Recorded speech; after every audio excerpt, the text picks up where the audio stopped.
So I'm going to welcome up Kent Billingsley. Welcome, Kent, to the stage. I'm going to leave it with you, my friend. Hello to everybody out there in the AGC network. I couldn't be more excited to be here because I want to share with you a completely different perspective on business and business success and what I've been doing the last 20, 25 years. And, we've all been taught to be successful, you need to start, run, and grow a business. And I can't tell you that's actually a myth. And it's actually very last century. It's an old model and an old paradigm. And in the world today, what's more important than ever is, as leaders and employees, individual performers, you've got to learn how to create business wealth. What's business wealth? Well, business wealth is where you actually generate more sales, revenue, and profits, and you actually use the least amount of time, money, resources, marketing, sales headcount. You use as little as possible doing it. That creates a gap, and that's a good gap in the sense of that's profitability. And so where almost all companies, 99.999%, are trying to grow their businesses faster, they're trying to increase sales, they're trying to add more and increase. In most cases, the sad part is they're actually adding more headaches, more problems, more challenges. They're adding more infrastructure, they're adding more management, they're adding more costs. And so even if the business gets bigger, and a lot of you are experiencing this, even if your business gets bigger, you barely make any more money. And so what happens is, in too many cases, you or others, we end up buying our growth, yet we never generate optimized profitability. We never create all the wealth that's possible from our businesses, from our great products and services. And so I've been doing this for about 20 years. We've had thousands of entrepreneurs, CEOs, and employees in our programs. And a few years ago, I started to analyze, going back, looking through the 10,000 hours of delivery and analyzing, well, why are certain clients, why are certain ones creating overnight retirement wealth? Why are they killing it so much faster than others? And it's interesting, they accepted and they got off the path of trying to create a bigger business. They got on the path of understanding this is how you create maximum wealth, and this is how you create the most profit potential inside your business. And what they learned and what we help them implement is that the old days was you were successful by offering superior products and services. And it was kind of what I call the golden key or the golden lock. And if you had the best products or services, you should own the market. You should be attracting the best clients or the most clients. And that was the ticket to success. So all you needed was that golden key for that golden lock. The problem is the world is much more complex today. It's much more, the parts are moving faster, the dynamics are changing so fast, the government interventions, the competitive threats, the cultural challenges, the pandemics. I mean, there's just so much going on that no longer is there this secret key to success that unlocks this single lock or padlock. It's actually a combination lock today. To be successful today, you actually can't just do one thing or one thing really well and optimize your success. You might be a little better, you might make a little money, but to optimize your success, you really have to follow a roadmap. And I want to walk you through what that roadmap is because I want to get you off this path of trying to grow your business and get on this roadmap of creating wealth. Well, we've all probably learned in business school or heard, you start a company and then it grows and then it matures and then it declines. And that's kind of the life cycle of a business. Well, that's all good and great unless you want to make a lot of money, unless you want to be really successful and you want to do it quickly. A different or more superior roadmap has 4 phases. And I want to take you through these 4 phases real quickly because we don't have a lot of time. But I want to walk you through these 4 phases and share with you some of the key principles in each phase. And I want to go back to the point I just made about this combination lock. If you think about opening a combination lock, it's a sequence. It's a step-by-step. If you miss one of the steps or you get the sequence wrong, the lock never opens. And that lock is hiding or preventing you from optimizing the sales revenue and profits that are in your company. So there's really 4 phases in this combination lock to optimizing and creating wealth. And the first phase is called revenue ready.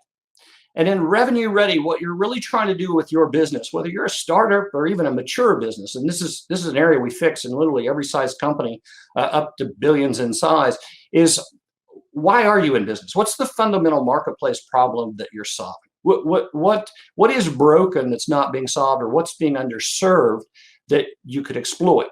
And the second part of that is, well, what's the model that you can bring to the table? What's a unique perspective in how you can solve that problem differently or better than anybody else?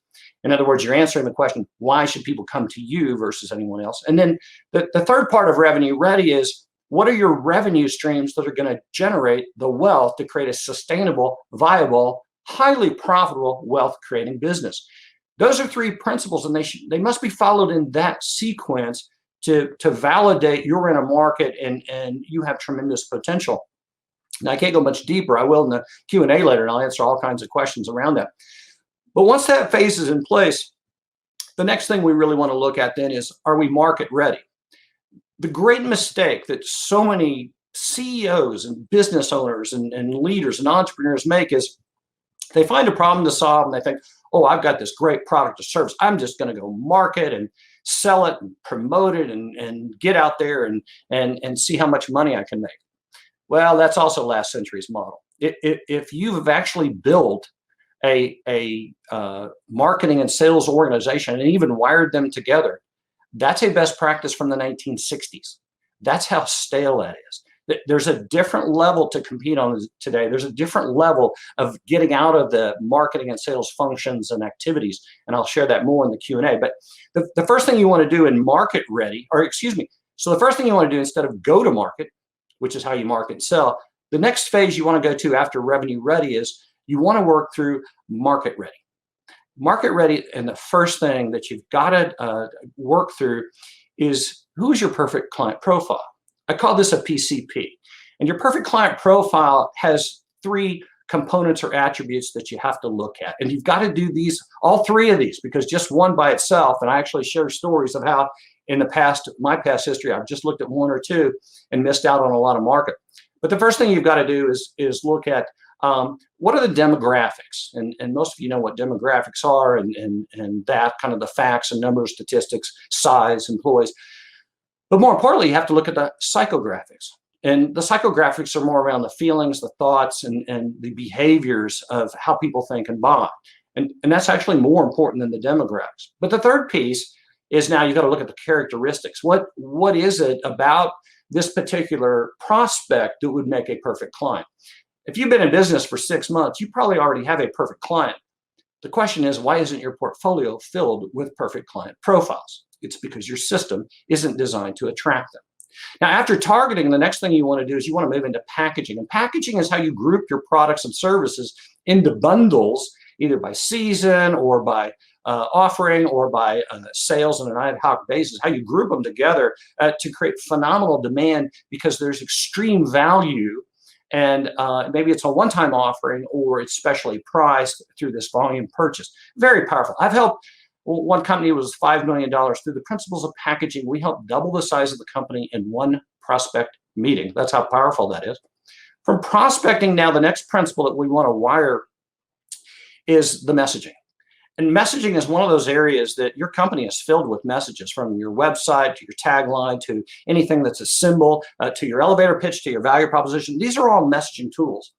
99% of all companies have mushy messaging tools. They're not clear, they're not differentiating, they're not separating, and they're not motivating, which means you got to make more calls, you got to spend more on SEO, more on marketing. You're going to burn a lot of that wealth you could be creating because your messaging is not working for you. And from messaging, after you get that wired together, the next thing you want to work on is your pricing strategies. Now, what's fascinating is most companies, and we work inside the companies, inside them, sometimes for years at a time, every week.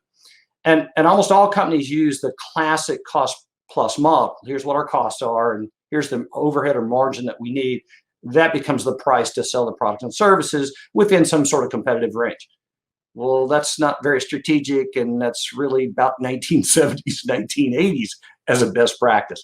Yeah, you should have tiered pricing. You should have multiple price points for your products and services, to where you actually give things away for free that cost you money, Costco. And then you should also have very high-end offerings that are extremely, I don't want to say expensive, because the value has to be there, but they have very high margins and give you an opportunity to create a lot of wealth. After those sequence of principles are put in place, then we want to go to market. Now we're actually market ready. So we're revenue ready, we're market ready. And in market ready, once you finish that, we go to go to market. And go to market is how we actually first do marketing. But we don't do it as a functional area filled with activities like most companies where they're just a digital playground or digital factory today. There's actually 3 different kinds of marketing that you should be doing to set you up for success. Marketing should be accountable for demand, but not responsible. From that demand, now we move that over to sales. And sales is not salespeople, sales teams, sales activities. This should be a sales framework of how your company all operates together to convert that demand as fast as possible. Now, most companies stop there, and that's how they actually create sales. That's how they generate revenue, and that's how they, in most cases, burn profits instead of make money. But there's another piece that's really critical, and this is how I helped scale a company from 2 million to 38 million in a couple of years. Strategic partnerships, alliances. This is where you have partners. This is where you have others that you can work with that can help open doors for you or make introductions, or they can generate leads for you, and they don't cost you any money. In many cases, they're in places you already want to be, but you're burning your sales and marketing time and money to get there. They're already there. If you had the right relationships based on a strong value proposition, they'd open the door for you. The last one, this is really fascinating. This is a very new discipline. It's a very weak discipline, and too many business owners and leaders think that technology is solving it, and it's the management of the prospects in your pipeline. A lot of companies today and the leaders think that, well, we put in a CRM, we're spending a fortune on our platform and our tools. We have Salesforce.com, so we've really automated, we're up to date. In actuality, what you find is it's just a repository for a lot of bad information. 98% of what is in a sales pipeline is stale, false, and has no value. Yet you're making these strategic decisions, and the success of your company and creating wealth is based on this information that has no value. So instead of thinking of pipeline management, you really have to understand pipeline acceleration. How do you double and triple the speeds at which contacts go to contracts, or contacts become clients? When you can double and triple that, you just doubled and tripled the size of your revenues, and you didn't add any headcount or spend any more money. That's go to market. Those are 4 core principles in there.